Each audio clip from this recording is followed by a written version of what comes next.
creo que, no sé si tiraron algunos republicanos o algunos comunistas pues del monte abajo, creo que los tiraron o algo así. Los carlistas, ¿no? Y contra los liberales los fusilaron, ¿no? El 76, 77 puede ser. No tengo ni idea de los años exactamente, ni las fechas, ni... Algo del carlismo, pero no sé claramente lo que pasó. O sea, sí que he oído hablar, pero claramente no tengo nada. Son hechos que pasaron en Montejurra, pero es que es de oídas. Todo lo que he oído es de... Ya te digo que no tengo ni idea. He oído que sí que hubo esos sucesos, pero no tengo ni idea. Lo que yo he oído es que fueron 2 asesinatos. O 1, ¿no? Es que tampoco estoy seguro.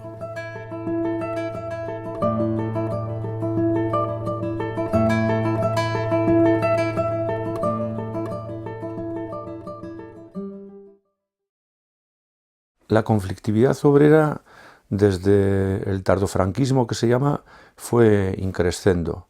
Desde el 73, en el caso de Navarra, por ejemplo, hay en los inviernos, otoños preparativos de plataformas reivindicativas en las fábricas que se coordinan además y da lugar a diferentes movilizaciones, algunas de carácter general. Bueno, pues era el único sindicato que había, el sindicato vertical. Había que romper el sindicato y lo hacíamos desde las bases porque estaba muy controlado por el Estado. Solo había un partido, que era el de Franco, la democracia orgánica. Las comisiones de fábrica eran los trabajadores que nos juntábamos y tal, pues un poco más concienciados y tal, y en la clandestinidad normalmente nos juntábamos en el monte y hablábamos de los problemas de cada fábrica. Preparamos una plataforma unitaria de cara a Lizarra Aldea, a todas las fábricas. Y es curioso porque esos años se fortaleció mucho la solidaridad obrera, se fortaleció el movimiento asambleario, si había un despido en Centracero paraban todas las empresas hasta exigir la readmisión, si había problemas en Salvat se paraban todas las empresas también para de alguna manera apoyar a Salvat, y lo mismo pasaba en Curtidos, en Canasa. Todo el mundo se volcaba estudiantes, se volcaba todas las fábricas, yo que estaba entonces en el instituto, si había, me acuerdo, las huelgas aquellas de Agni, de Salvat, es que el instituto paraba, es que todo el mundo tenía un padre en la fábrica, todo el mundo tenía una madre en cualquier sitio, y entonces se paraba, o sea, ni te planteabas. Creamos los comités de estudiantes en Estella. Era una organización, entonces, por supuesto, era ilegal, ¿no? Era muy emotivo bajar del instituto en manifestación, que gritábamos estudiantes, obreros, unidos venceremos. Recuerdo a los obreros de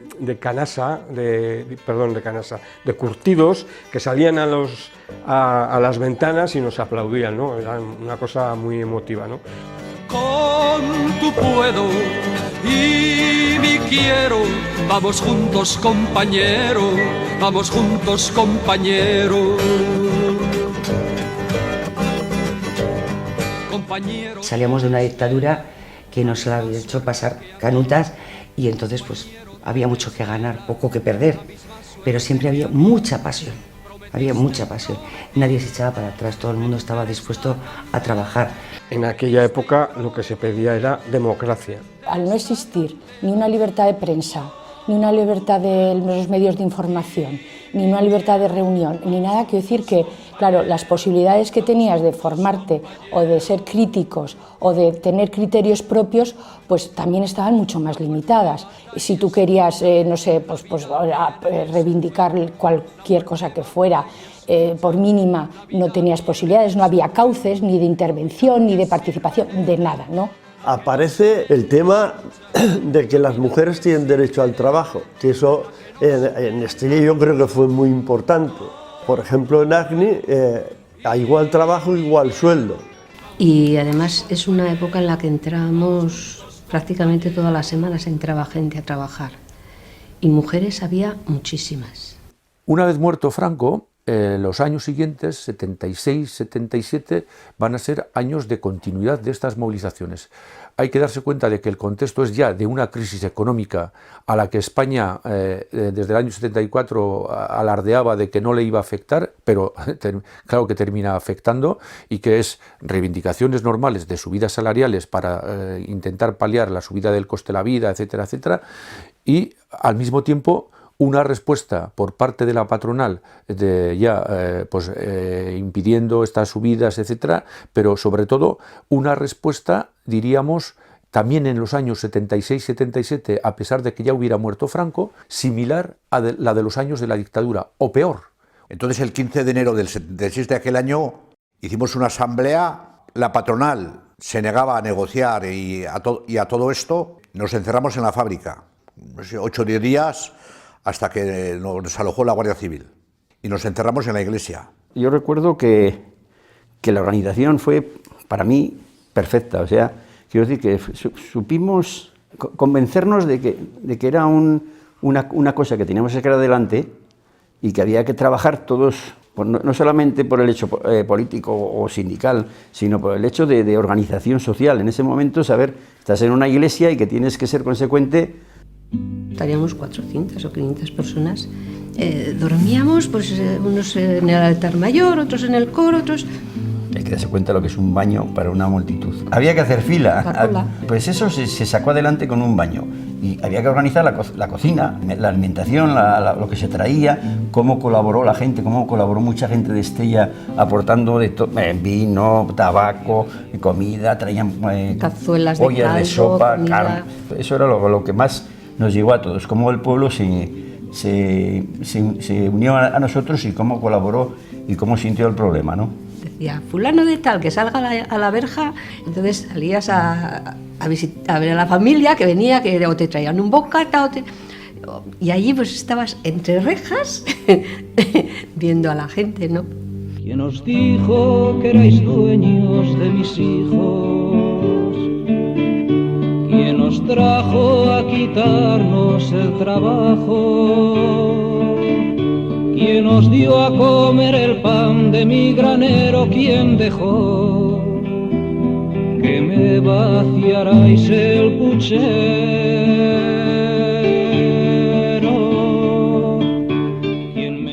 Esteban Irigoyen, que era el párroco que estaba en San Juan, ahora tiene 90 y tantos años, y me comentaba que todos los días el obispo le llamaba a ver si celebraba misas. Y le decía, una misa permanente de 24 horas, tenemos aquí. Fue una experiencia bastante positiva porque conseguimos la readmisión de los despedidos, la equiparación a igual puesto, igual salario, y también un convenio de empresa. Hasta entonces la dirección subía por secciones, por turnos y por caras. O sea, nadie sabía lo que le subía al de al lado. Te subimos tanto, pero no digas al compañero que hace tu mismo trabajo. La gente que nos ayudó muchísimo en todo este periodo fue Casaloscuras. Para nosotros fue como una especie de centro cívico en el que había una libertad total para hablar, para hacer cosas. Entonces hay que agradecer a Esteban, a Gervasio, a Carlos y a todos su apertura para la gente del pueblo. Fueron comprometidos. A Esteban y Carlos, por algunas homilías, los llevaron a la Oliva. Entonces al clero no iba a la cárcel y tal, pero estuvieron metidos, restaurados en la Oliva un mes.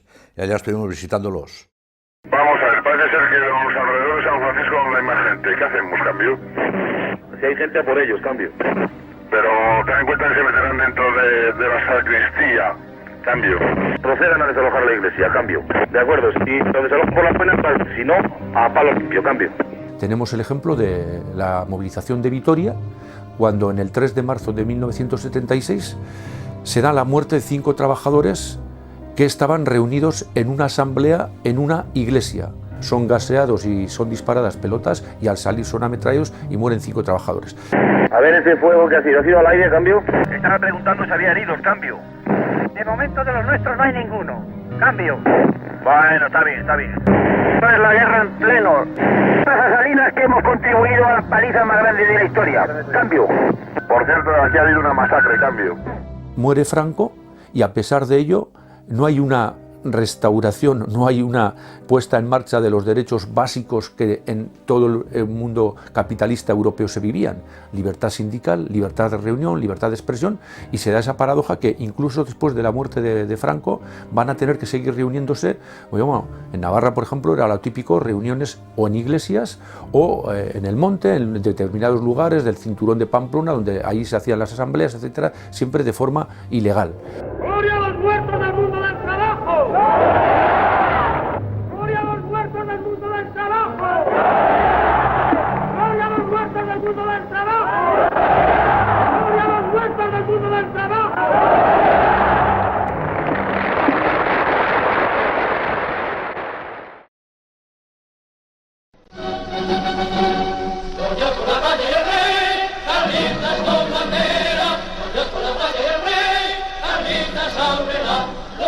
El origen de la subida a Montejurra empezó como un acto meramente religioso, en recuerdo de los carlistas caídos. Montejurra fue, en una de las guerras carlistas, un punto que se ganó en una batalla, tiene desde entonces este carisma, pero poco a poco fue derivando, lógicamente, en una reivindicación política. Era algo espectacular. Espectacular, el montón de gente que podía venir, es que la cantidad de autobuses.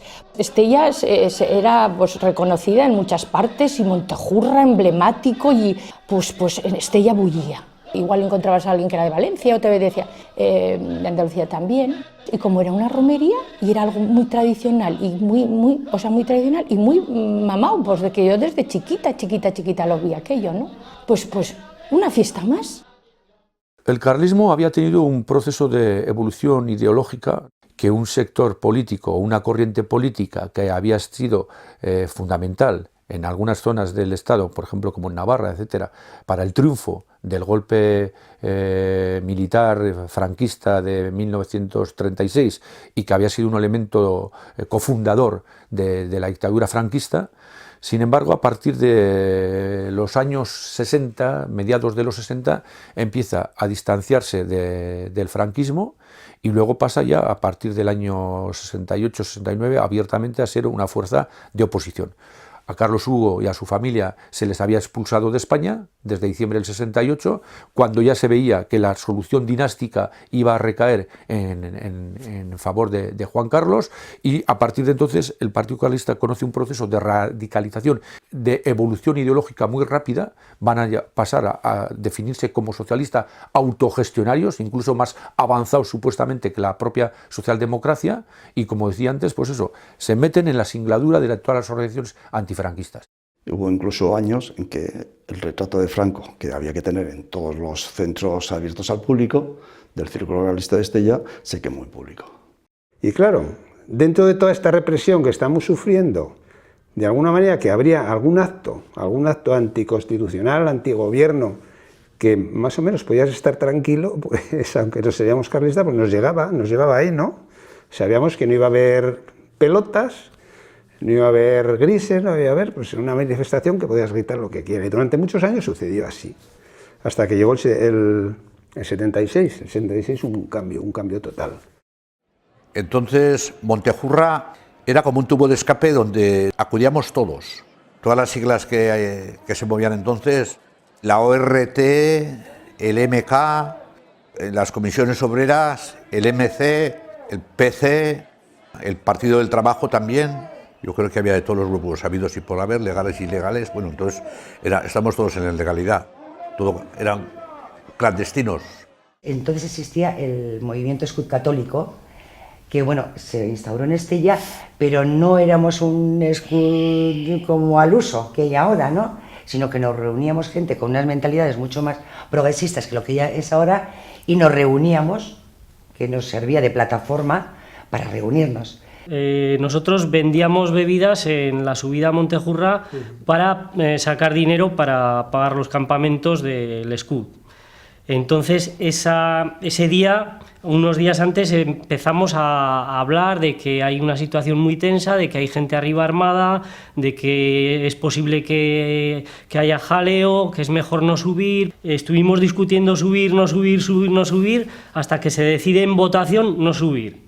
Bueno, hay que recordar que había un periódico aquí, El Pensamiento Navarro, y que estos llamaban a la reconquista de Montejurra.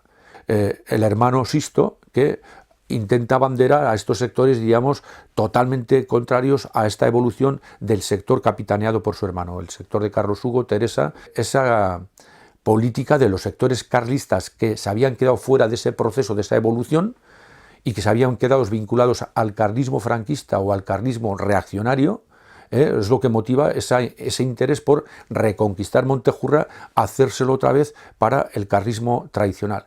Estos señores llevaban como una semana o así, llevarían allí. El director del hotel, que era Bosch de la Barrera, pariente del militar del Bosch, Milán del Bosch. Y estaban allí alojados, entonces había como unos 5 así que se hacían relevos. Un día me dijeron, ¿quieres venir con nosotros? Y subí con el Land Rover, fui con ellos arriba, que tenían que llevarles unos bocadillos y café. Y claro, mi sorpresa fue cuando vi allí pues, una metralleta, unas pistolas, y dije, bueno, aquí la que se va a armar. Se veía que había mal ambiente porque de víspera ya en el círculo vino el capellán de Montejurra al círculo, dice, mira, acabo de bajar de Irache y hay unos gorilas, dice, yo no sé lo que va a pasar, pero hay muy mal ambiente en Irache. Sábado por la noche tenían allí una cena de unas 50, 60 personas que son los que estaban en el hotel alojados y todo esto. Yo estaba en la cafetería, pero dije, voy a dar una vuelta por allí. Voy allí y se me ocurre decir alguna cosa que no me acuerdo si dije que estos gilipollas o qué está pasando aquí, no sé. Y me oyó uno me oyó, me sacó una navaja de esas trincheras, de esas que se doblan para arriba, me la puso en el pecho. Pues allí, no sé, unos nervios... ¿Qué te dijo? ¿Te callas o te rajo? Sí, y me dijo, ¿o te callas o te rajo? Y entonces, bueno, como había allí otros, los que estaban toda la semana allí, ya habíamos hecho un poco de amistad con ellos, me dijo, vete para atrás, y me fui.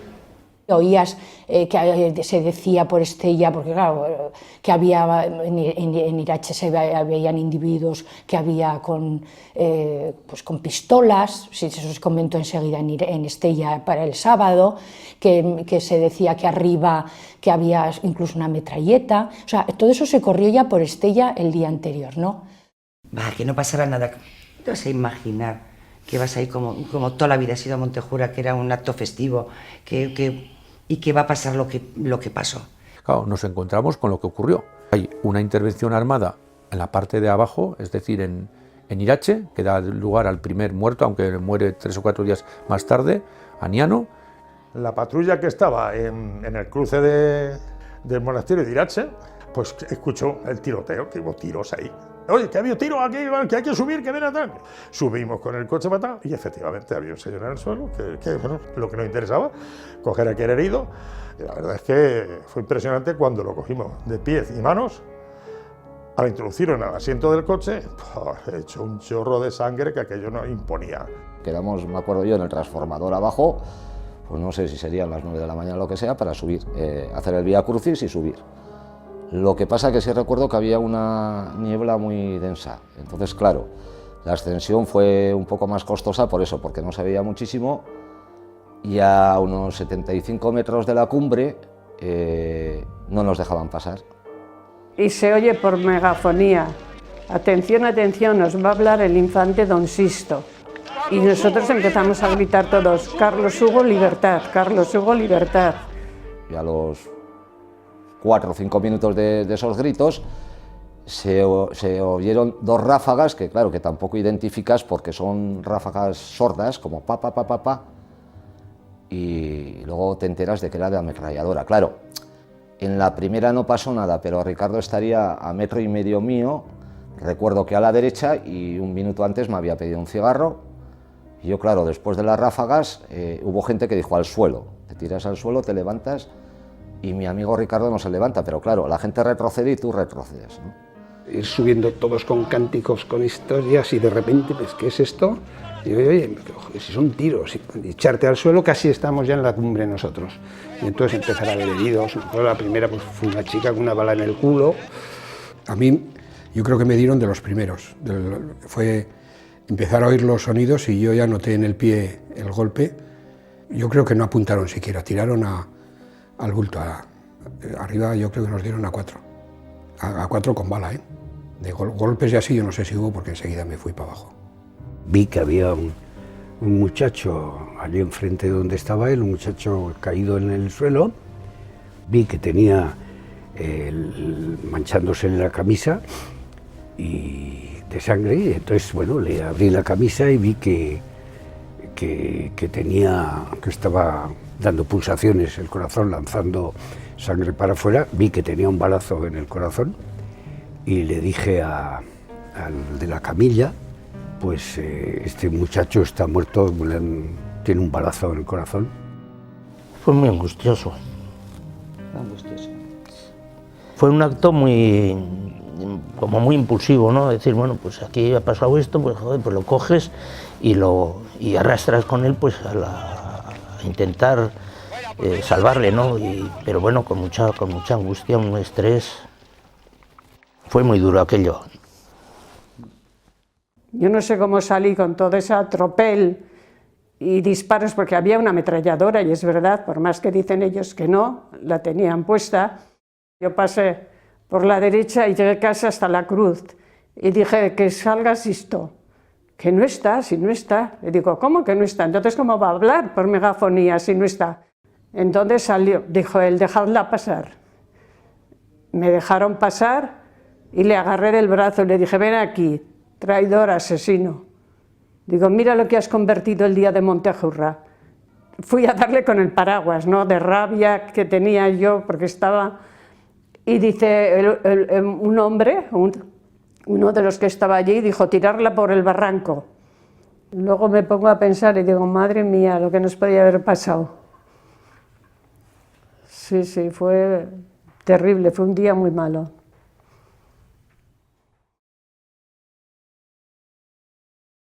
Vivíamos en la calle del Puy, en un piso de alquiler, hasta que a mi padre pues le dieron un piso en el barrio de la Merced. Éramos 5, Richard era el tercero. Era un chaval súper alegre, o sea, le gustaba la juerga más que un tonto un pirulí. También era un chaval muy devoto, porque era muy devoto de la Virgen del Puy. Subía todos los días, salía de trabajar y subía todos los días a la Virgen del Puy. Todos, a hablar con José Luis Razkin, tenían una amistad tremenda. Teníamos una casa vacía que la usábamos como chavisque, que se llaman aquí en Estella, para todo el año, pues para actividades sociales, para fiestas y para todos rollos. Y en ese chavisque entramos y llegamos a estar 23 de cuadrilla. Yo qué sé, pues Manolo, Pistón, estaban los Paduras, estaban los Gámiz, estaba Albéniz, estaba Juanito, estaba Pellejero, estaba Escobar, estaba Manolo, estaba el Cachundi, que es el mote, Vitorino, yo y los Pirulos y el Pelón y algunos más, en fin, eso, sin más. Donde le llamaban allí iba, trabajaba en Curtidos Castejón, luego se metió a trabajar en la discoteca Oasis, de camarero. Ricardo era muy trabajador y le gustaban mucho las motos. La semana anterior a su muerte, recuerdo que estábamos aquí en la zona de los bares del Navarrería y, oye, vamos a echar un pote a... Pues no sé si eran fiestas de Zudaire, fiestas eran. Y yo recuerdo que me monté con Ricardo en la moto y íbamos los dos. A la noche ya, lo menos eran las 9 de la noche.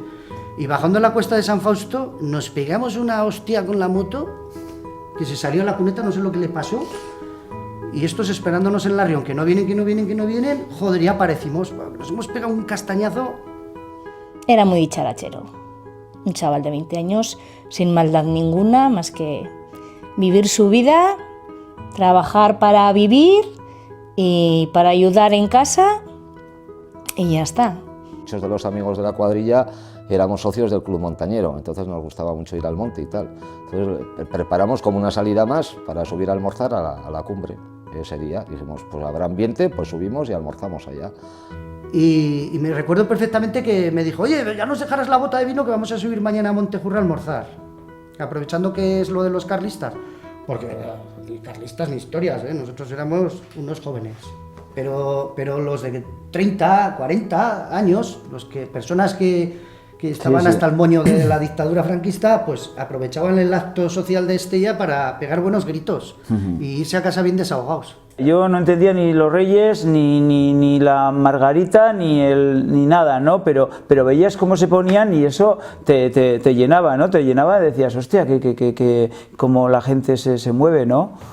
El día anterior, que como dice mi hermano Miguel, los llevó a la Raga, vinieron a casa, vino Manolo y vino él y se metieron en la misma cama, pues bueno, pues ya estábamos levantados los demás, o sea que serían las 7:30 de la mañana, a las 8. Y les dijo mi madre, anda, meteros en la cama. Mi madre, como diciendo, a ver si os dormís y no vais a donde tenéis intención de ir. Meteros en la cama, que ya os llamaré. Pero luego, nada, a los 10 minutos llegó otro amigo, cogieron el portante y a Montejurra. Y no sé qué hora serían las 11 de la mañana o así. Vinieron 2 amigos, llamaron a la puerta. Uno de ellos me acuerdo que era un Ciordia. Y llamaron a la puerta y abrió mi abuela, porque mi abuela vivía con nosotros. Y, ¿está Madalena? Y, sí, ahora sale. Y salimos. Abrió mi abuela y salimos las dos, mi madre y yo salimos a la puerta. Y que ha habido algo de follón por Estella y han disparado y le han dado a Ricardo con una bala de madera. Y les dijo mi abuela, ¿con una bala de madera? Hijo, en 70 años que tengo no había oído nunca que había balas de madera. Esa fue la contestación que le dio mi abuela. Mi madre se preparó, le dijo, está en la Cruz Roja, donde el ayuntamiento.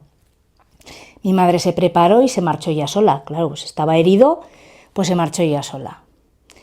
Y luego, pues lo que cuenta mi madre, que llegó allí a la Cruz Roja y estaban los guardias civiles y fue a entrar y le dijeron, ¿dónde va usted, señora? Dice, vengo, que me han dicho que han bajado a un chico de Montejurra herido y vengo, que es mi hijo. Y le dijo uno de los guardias, no, es una chica. Y le dijo, no sé, pues me acaban de decir esto. Y entonces salió otro y dijo, no, es un chico. Es un chico, pero en el depósito lo tiene usted, señora, vaya a reconocerlo. Y esa cara, mi madre la ha soñado toda su vida hasta que se murió, de aquello que le dijo. Hombre, nos avisaron que estaba en el hospital y, pues herido o qué sé yo. Pero bueno, de golpe y porrazo, pues te dice, no, si es que está en el depósito, o sea que está en la sala de autopsias. Joder, pues, claro. Hombre, yo lo que más me acuerdo es justamente bajar de Montejurra y eso, ¿no? Y llegar a la plaza, ver aquello muerto y empezar, ¿no? Empezar con las pancartas, las historias, subir a la iglesia, colgar, o sea, fue un movidón, La tensión era muy grande y se arrastraba ya de meses atrás con los temas de la huelga de Salvat, con el tema de Vitoria, que fue el 3 de marzo, empezó a haber asesinatos, empezó a actuar la extrema derecha, a la policía de vez en cuando se le disparaba al aire, pero siempre había algún obrero muerto, entonces había una tensión creciente y resulta que llegamos a una situación que ocurre aquí, ¿no? En Estella, en el propio pueblo. Claro, la gente muy indignada de lo que había pasado, pues porque había mucha gente, mucha policía y guardia civil en la explanada y no hicieron ni mu. Pero claro, es que ahí los jefazos ya sabían lo que se cocía. Ya sabían que arriba en la cumbre había gente de la AAA y de no sé quién, y de patatín y de patatán, italianos, argentinos, una banda armada ahí. Ya sabían lo que, a repartir piruletas no estaban ahí. Al día siguiente la ciudad estaba totalmente tomada exteriormente, no se dejaba acceder el día del funeral, no se dejaba acceder a nadie si no justificaba que pertenecía a la ciudad y que era vecino de Estella, para que no habría altercados posibles, ¿no? Se bloqueó Estella del todo, se prohibió que se fuese al funeral y al entierro de García Pellejero, y no se podía pasar, y pusimos un coche que tenía entonces el Ayuntamiento de Pamplona, un Dodge de aquellos con toda la banderola, y lo cierto es que nos metimos, llegamos al control, vieron que era un coche que parecía el de los ministros, no pararon, y pudimos llegar con el entierro en aquella plaza. Entonces no había tanatorios y tenías al difunto en casa. Y los pasos de la gente, o sea, de la manifestación, cuando pasó la gente por debajo de casa, no se oía nada más que los pasos. Ta, ta, ta, ta. Ni un chillo, nada. Yo no creo que en esa época ningún vecino de Estella se echaría para atrás, porque es que era mi madre salir a la calle y todo el mundo apoyándole, todo el mundo, Magdalena, pero ¿qué ha sido esto? Pero ¿cómo? Pero, pues eso. El Señor esté con vosotros. Sea generosa semilla que brote en el surco fecundo de nuestros pueblos. Es una oración a gritos y un clamor insobornable de libertad y de paz. La plaza, o sea, es que era la plaza un hervidero que vale la noche de Reyes, que vale el baile la era en fiestas, para cómo estaba aquella plaza. A la montaña sagrada. Y al año siguiente, el día del aniversario, vinieron hasta con caballos, la Policía Nacional, para el aniversario, y cerraron las puertas de Estella y no dejaban entrar a nadie. O sea, un hermano de mi madre tuvo que dejar el coche también a 7-8 kilómetros y venir andando, porque no dejaban entrar.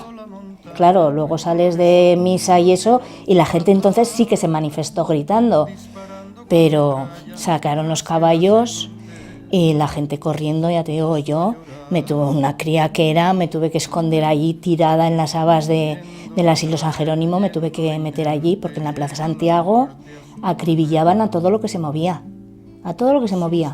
acribillaban el día del aniversario, con lo cual eso, que ha habido muchos años intentando tapar lo que pasó. Libertad, libertad, libertad, libertad. Mi madre pues lo llevó un poco más, sí, sufriendo interiormente, pero un poco más eso. Mi padre es el que no lo superó. Sabía perfectamente lo que había pasado y no poder hacer nada. Entonces, a raíz de aquello, pues nada, mi padre empezó a ponerse mal, que a los 3 años se murió. Iba la gente con un clavel rojo y entonces hubo un grupo de música, gospel se llamaba, y le sacó una canción, Claveles Rojos para un adiós. Y antes me la sabía, es un adiós, adiós, adiós. Entonces son 3 adioses. Adiós, adiós, adiós, adiós, adiós. Ya se lo llevan al mozo, adiós, entre suspiro y enojo, adiós, va haciendo su último viacrucis. Adiós, adiós, para expresar el pesar, adiós, el pueblo que hoy te aclama, adiós, para tu adiós que es silencio, adiós, te quisieron ofrecer, adiós, claveles rojos, adiós, rojos claveles, adiós, claveles rojos, adiós, para tu adiós.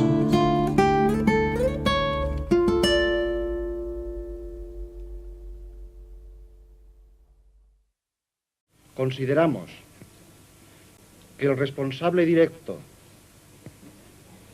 de los acontecimientos que han costado la vida a una persona y 4 heridos graves de bala es el gobierno. Claro, nos encontramos con lo que ocurrió, con una agresión organizada, implementada seguramente a la limón entre extrema derecha española, extrema derecha internacional, porque ahí aparecen activistas argentinos, italianos, y eso nos explica que esta gente estuviera al corriente ni supieran que hay una concentración de carácter carlista en un pueblecito como es Estella, Irache, Montejurra, etcétera, etcétera, si no tienen una información ¿de dónde? De los servicios secretos españoles y del Ministerio del Interior y de la Guardia Civil, que son todos los que aparecen allá. unos como intervinientes y otros como espectadores no neutrales, porque la neutralidad, por ejemplo, de la Guardia Civil y la no actuación es dejar operar a los otros, que es lo que ocurrió. Creemos que hubo un mando de la Guardia Civil entonces, no recuerdo si era teniente cabo primero, no estaba yo allí, que contravino órdenes para evitar que esto pasara a mayores. Porque parece ser que tenían órdenes de no intervenir. Hay una impunidad también ahí, porque esa gente se retiran de allí habiéndolo hecho a ojos de la Guardia Civil, por lo menos en el caso de Irache, y pueden retirarse perfectamente y no hay detenciones hasta 4 o 5 días más tarde, cuando en los medios de comunicación han salido la gente armada, con tal, allí, haciendo ostentación de su armamento abajo, los mismos que habían disparado contra Aniano. Hay tal escándalo que tienen que intervenir. El que haya impunidad significa que al que había dirigido esa facción o uno de los dirigentes, Sisto de Borbón Parma, se le deja salir de España. Y al cual nunca se reclama la repatriación hacia España para que éste diera cuenta de lo que él había hecho y su sector político, etcétera, etcétera. ¿Cómo se explica que un señor como Seguí o gente de la AAA Argentina si no participen allí? Si no se les ha enviado a hacer ese trabajo. ¿Cómo se explica que sea el propio gobernador civil de Navarra, el propio gobierno civil de Navarra el que asegure la infraestructura para estar esta gente ahí en Irache desde las vísperas? Ahí hay una vinculación, hay un hilo que lleva al Estado. Es decir, hay un hilo conductor de estas organizaciones parapoliciales o servicios policiales que pasa por Montejurra, pero que si va hasta esos años, de los mediados de los 80, vía GAL, como ocurre con alguno de ellos, es que hay un hilo. Fue una demostración de poder de aquí estamos y porque lo hace, vamos, podemos. Y tenían la Guardia Civil, tenían, como dice Pachi, todo el poder y hacemos lo que queremos. Y a ti te sacamos aquí una pistola y arriba tenemos una metralleta que era del ejército. Hombre. Yo subí a los 2 días allí a Montejurra y todavía vi, fíjate tú, en la ermita pues había pan seco, chorizos colgados, de que habían estado allí al menos una noche habían pasado allá, aquella gente. Y luego vi también un par de cajas de munición vacías, de cartón marrón oscuro de Santa Bárbara, que me parece que es la munición que utiliza el ejército, o utilizaba, no sé. Mi convicción de lo que pasaba era que 3 días antes no nos dejaban acercarnos a donde el hotel.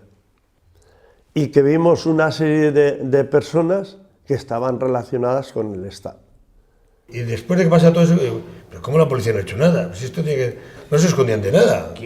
Nada. Llevaban la pistola encima como... Y cuchillos y eso lo llevaban allí. Iban preparados, además estaban sentados y se les veía por la la pistola y se les veía. Claro. ¿Y te acuerdas que venía un helicóptero todos los días?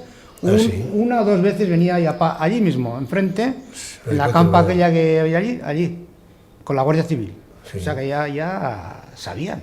La Guardia Civil estaba en medio. Y entonces una mujer carlista vino a mi casa y me dijo, oye, Gloria, que Sisto está comiendo en la cepa reunidos con gente. Vamos a ver. Y fuimos. Estaba, el alcalde era Ross y lo llevó al ayuntamiento. Y nosotras fuimos detrás y le dije, bueno, ¿a qué lo tienes que traer al ayuntamiento? ¿A qué? Dice, bueno, pues hoy traigo a Sisto y si viene Carlos Hugo mañana, pues traeré a Carlos Hugo. Yo creo que fue un crimen de Estado, pero muy a las claras. Si no, no cabe en las reuniones de gente gorda en el Hostal Irache, la cantidad de efectivos y tanquetas de estas que llevan gente, eso, que había allí en la campa de Irache. Me detuvieron para explicarles un poco, a ver lo que pensaba de Montejurra, a ver lo que había pasado, que me dijeron que ellos no habían sido, seguramente la Guardia Civil, que no. Bueno, intentaban convencerme de que diría en las asambleas de fábrica y en las asambleas de pueblo que ellos no habían sido los que habían montado el Cristo de Montejurra. Eso es los que recuerdo y tal. Y yo recuerdo que a varios amigos, yo entre ellos, nos subieron escoltados en jeeps de la Guardia Civil hasta donde había pasado la muerte de mi amigo, el asesinato, y allí nos hicieron colocar en los sitios que habíamos estado el día del suceso. También a la vez coincidió que ese día estaban reconstituyendo el hecho del hombre de la gabardina, que se le llamaba, que mató a Aniano Jiménez cerca del monasterio. Y declaramos en el ayuntamiento, en el salón de plenos. Y conforme subíamos me decía el brigada de la Guardia Civil, ten cuidado con lo que dices, ten cuidado con lo que dices. Y allí estaba el capitán de la Guardia Civil, estaba el alcalde, que era Ros. Bueno, pues estaban las autoridades, digamos, pues no sé si estaría el gobernador o quién estaría. Y bueno, pues allí nos hicieron la primera y la única declaración que me citaron a mí para esto. Luego sí que me persiguieron durante muchos años. Pues en el trabajo, eran cosas muy, muy extrañas, pero todo ligado con lo de Montejurra. No, juicio no hubo, pero a declarar fui 2 veces, sí, a Pamplona. La primera vez me empezó a preguntar un policía, era muy mayor, era bastante mayor de años, y la primera pregunta que me hizo, que no se me olvidará nunca, era ¿qué hacía yo allí y con quién estaba? Y en ese momento entró otro policía bastante más joven y le dijo que no era eso lo que me tenía que preguntar, que a mí me habían pegado un tiro que yo no había pegado. Entonces y ya el tono del interrogatorio cambió totalmente. Entonces me enseñaron unas fotos aéreas que tenían de la cumbre y me preguntaron a ver dónde estaba yo y cosas de esas. Yo creo que querían saber dónde estaban ellos, cómo se habían situado arriba. Porque, claro, a mí también me preguntaron también a ver si había visto a quién me había disparado. Pero ya les dije que había tal niebla que no se veía. Entonces, yo no había visto nada. Nosotros esperábamos que no se produjesen los hechos terroristas que se han producido, porque, aunque teníamos informes directos y muy ciertos de que durante una semana se estaba incubando a través de medios y ayudas directamente de organismos oficiales, no creíamos que fuesen capaces de llegar a estas últimas consecuencias. Inicialmente el tema judicialmente iba por vía de asesinos comunes, pero luego al morir Franco, para aplicarles mejor la amnistía, el Tribunal Supremo lo declaró delito político. Los condenaron por, no sé si por revueltas o por qué historias, y al poco tiempo los echaron a la calle. Una amnistía, joder, ya sabía lo que los ibais a amnistiar ya. Y ellos también, fíjate qué tranquilos estaban. Nada, a los pocos meses fuera. Y mientras estuvieron adentro, claro, pues el señor Don, no creas tú que era cualquier cosa. Cuando muere Franco, hay un indulto, a los pocos días de la muerte de Franco, pero sigue habiendo presos políticos en la cárcel. Y finalmente, a raíz de todas las movilizaciones que hay, que aquí fundamentalmente, bueno, en todo el Estado, pero fundamentalmente en el País Vasco, en la primavera del 77, en octubre del 77, una vez elegidas ya el primer Parlamento, a raíz de las elecciones del 15 de julio del 77, hay una ley de amnistía. Durante 2 días estuvimos encerrados en el ayuntamiento, durante 2 días un encierro por amnistía.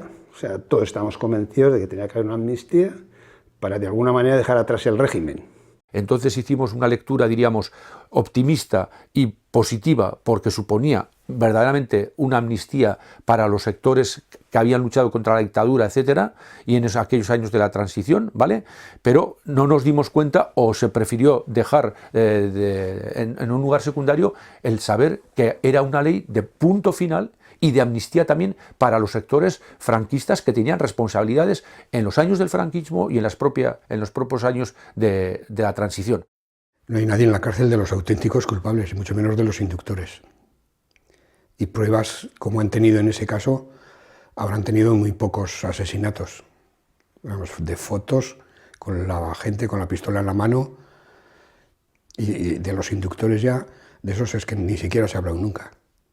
No está restituido porque no se ha reconocido plenamente de que, claro, habría muchas responsabilidades que depurar, desde el ministro del Interior de aquel entonces hasta las fuerzas, vamos a decir, de seguridad de la pasividad. Entonces, claro, si ves una coaligado, ciertas cosas así, tal así, eso estaba preparado, pero con mucha, y con gente de peso, gente de peso. La versión oficial fue precisamente tratar de cubrirse que de alguna forma entendemos que se había hecho con su consentimiento, por no decir con más que consentimiento. De hecho, Fraga, que era el ministro de la Gobernación, en ese momento estaba fuera de España. Adolfo Suárez, que es el que se hacía cargo interinamente de esto, jamás dijo nada. Si nosotros hubiéramos prohibido un acto respetable en su origen y durante muchísimos años se ha celebrado sin incidentes, pues la gente hubiera dicho, qué barbaridad, pues ahí ven Montejurra, qué mal están las cosas. Si la fuerza pública, ejemplar en conocimiento de las órdenes que tenía y de las que, vuelvo a decir, asumo la responsabilidad, en lo alto de un monte hubiera intervenido de forma masiva, pues hubiera dicho, qué barbaridad, qué destrozo ha causado la Guardia Civil. Lo que es claramente condenable es que determinados personajes o personajillos de determinadas familias extranjeras se permitan jugar a la política a costa de la paz de España. Yo le aseguro a usted que no lo volverán a hacer. Pérez Nievas en aquel entonces, hace 40 años, pues debía ser del Partido Carlista, pues el presidente o algo así. Nadie mejor que ellos, el defender que ellos no tenían nada que ver con lo que pasó en Montejurra, ¿entiendes? Que no fue cosa de carlistas contra quien sea, no, fue cosa exclusiva del gobierno. Entonces, mejor que ellos para defenderlo nadie. Y Pérez Nievas, pues era abogado. El gobierno también dijo que iban a indemnizar y reconocer como víctimas del terrorismo a todo aquel que habría muerto a manos de bandas organizadas. O sea, ellos iban directamente a ETA, una banda organizada a ETA. Pero se cazaron los dedos que también una banda organizada era lo que había allá arriba. Qué sé yo, la de veces que vino denegado de Madrid. Igual tardaban un año. Cada año venía una, ha sido denegado por José Ángel, ha llegado esta carta denegando de tal, vale. José Ángel otra vez, otro escrito. Infinidad de escritos, porque venían todos denegados, nos llamaba y decía, oye, que nos han denegado esto, pero no os preocupéis, que voy otra vez. Sí. Al cabo de un año, oye, que mira, que me han vuelto y nos han denegado esto, pero no te preocupes que tenemos para recurrir en no sé qué. Pues, a recurrir otra vez. Así durante 25 años, o sea que pasaron 25 años para cuando reconocieron que era una banda, y que lo reconocieron por la razón que te daba antes. Y te daban otra torta y venga para arriba, y aquí no se va a reír nadie de nosotros. Entonces, bueno, llego hasta Estrasburgo y ahí ya fue cuando ya lo reconocieron. Juan Carlos I, rey de España, por cuanto queriendo dar una prueba de mi aprecio a vos, don Ricardo García Pellejero, he tenido a bien otorgaros a título póstumo por mi Real Decreto de esta fecha, la Gran Cruz de la Real Orden de Reconocimiento Civil a las víctimas del terrorismo, de conformidad con lo establecido en el artículo 4 de la Ley 32/1999, de 8 de octubre. Por tanto, os concedo los honores y distinciones que os corresponden a tenor del reglamento de la Real Orden, dado en Madrid a 11 de marzo del 2005, pero de Madrid aquí pues lo traerían andando porque les costó bastante más llegar. Y tal, yo, María Teresa Fernández de la Vega, fue y vino, pues eso. Este es el reconocimiento sin más. Ahora, en el último reconocimiento que les han dado la medalla de oro, iban llamando a nombres por nombre a todos los que habían víctimas y a todos los que se habían quedado mal por algún atentado, ¿no? Y bueno, pues que fue caído, que fue muerto, que fue herido, que fue... Cuando llegó Ricardo García Pellejero, no dijeron ni por qué, ni cómo, ni de qué manera. Nos ha costado mucho, ¿no? Todo esto. Y que en tus propias narices veas que van reconociendo a todos y que no digan ¿por qué? ¿Quién lo mató? ¿Quién? Se callaron. Una persona es un asesino. 10 personas es una banda. Aquí y en toda tierra garbanzos, ¿verdad? Pues eso es lo que queríamos que reconocerían, que había sido muerto por una banda.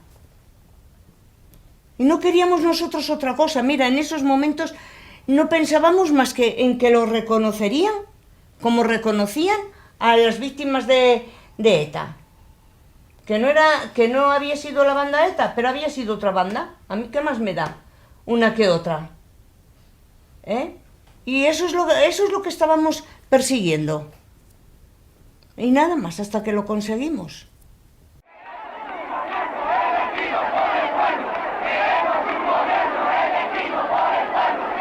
Las movilizaciones, ya sean encierros, ya sean manifestaciones, ya sean huelgas, la presión continua ya también de los medios que van surgiendo, etcétera, la presión internacional también a nivel de medios de comunicación, etcétera, etcétera, que dicen, ustedes tienen que legalizar a los partidos, ustedes tienen que hacer unas elecciones, y eso es lo que obliga, por ejemplo, a Suárez a que en el otoño-invierno del 76 se plantee la ley de reforma política, y es la que va a plantear un marco gradual de reformas.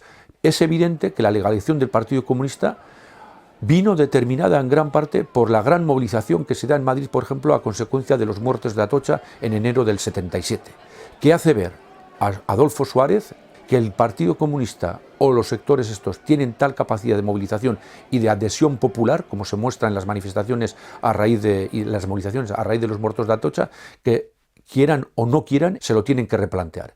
Pues el tema de la muerte de los 6 abogados laboralistas, todo aquello era un hervidero. Eso fue también otro de los varapalos importantes que no hacían más que significar más firmeza por parte de la gente que, sin estar metidos con aquella gente, sin embargo te sentías solidario y como algo tuyo, y eso te movía. La cuestión es eso, es decir, ¿había una relación de fuerzas en el Estado español capaz de haber desbordado esta política, diríamos, de aceptación de los parámetros que los sectores provenientes de la dictadura estaban dispuestos a aceptar? El tema, por ejemplo, de la forma de Estado, monarquía o república, se aparca rápidamente. Y el primero que lo aparca en cuanto lo legalizan, es el Partido Comunista. ¿Es una especie de realismo político o es una especie ya de claudicación política? Quienes van a capitalizar y quienes van a dinamizar la política de pactos y de consenso, que es una de las palabras mágicas o de las palabras, diríamos, clave de este proceso, el pacto, van a ser las cúpulas fundamentalmente del Partido Socialista y del Partido Comunista, con lo que entonces se llamaba la Unión de Centro Democrático y en menor medida con Alianza Popular. Es cierto que hubo un cambio y que cualquiera puede empíricamente decir, no vivimos como en la dictadura, pero tenemos una democracia claramente hipotecada por la forma y los contenidos de esta llamada transición. ¿Por qué?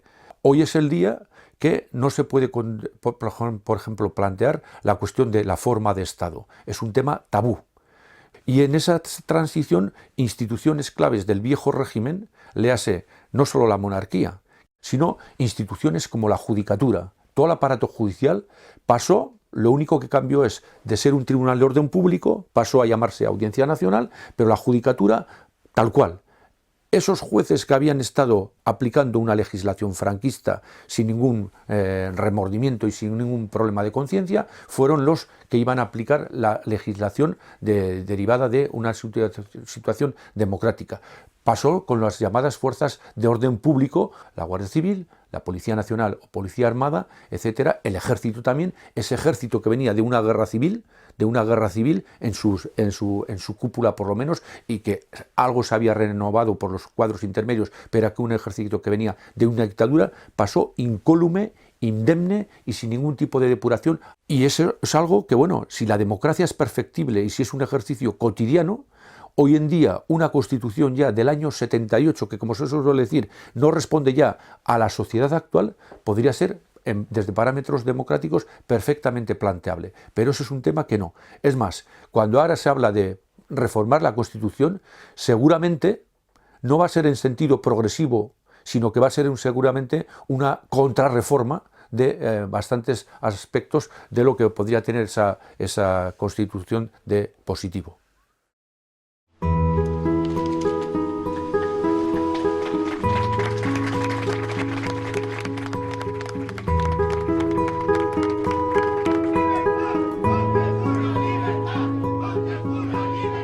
Que te quedas insatisfecho porque no se ha reconocido lo que sucedió, vamos a decir, plenamente, y no sé, que se quede impune te queda una insatisfacción personal muy grande, ¿no? Porque después va pasando la vida y te das de cuenta que los que tienen las armas y los que tienen el poder a veces lo utilizan para, en este caso, como le pasó a mi amigo Ricardo, les da igual que muera el que muera, ¿no? Para seguir estando donde están. Eso lo resiste.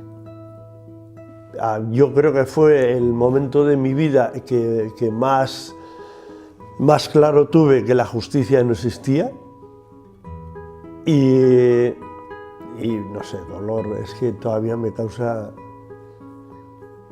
aquello me causa problemas. A ver, veías que eran unas familias que no sabían, que subían pues como un acto de reivindicación, pero que eso le suponía un palo. Y en una medida, pues yo me sentía que igual nosotros habíamos hecho que esa gente subiría, y te sentías responsable. Nosotros lo que peleábamos era por una democracia, por un respeto a la vida, por todo.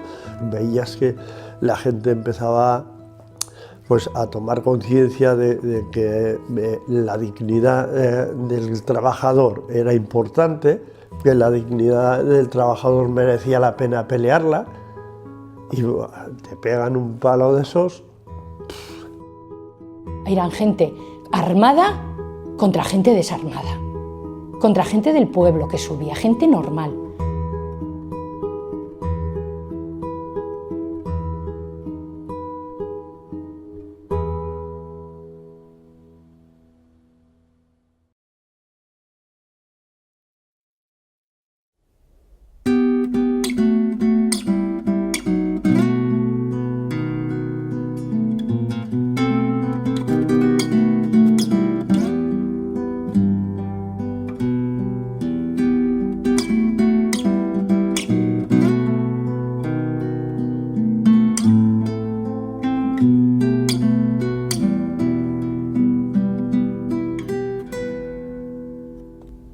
Por tu cuerpo destrozado por las balas, por tu juventud de mayo robada, por el odio y la locura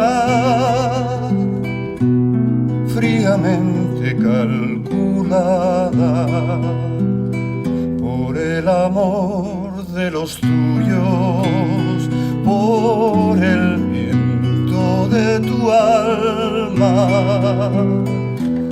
que nos mueve el pensamiento y nos lloran nuestras lágrimas, que nos resuena en la sangre y nos grita en las gargantas,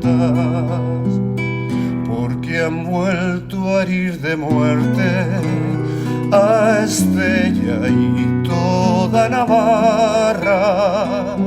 Del monte del pueblo han hecho otro campo de batalla y han puesto en el Vía Crucis una estación de venganza, porque es hora de parar a las fieras desalmadas que nos rondan y persiguen, que nos cercan, que nos matan, que nos devoran los días y el futuro nos arrancan. Pedimos justicia a gritos, justicia que es esperanza y deseo de hacer nuestra la paz de cada jornada que no florece de sangre ni en odio se desparrama.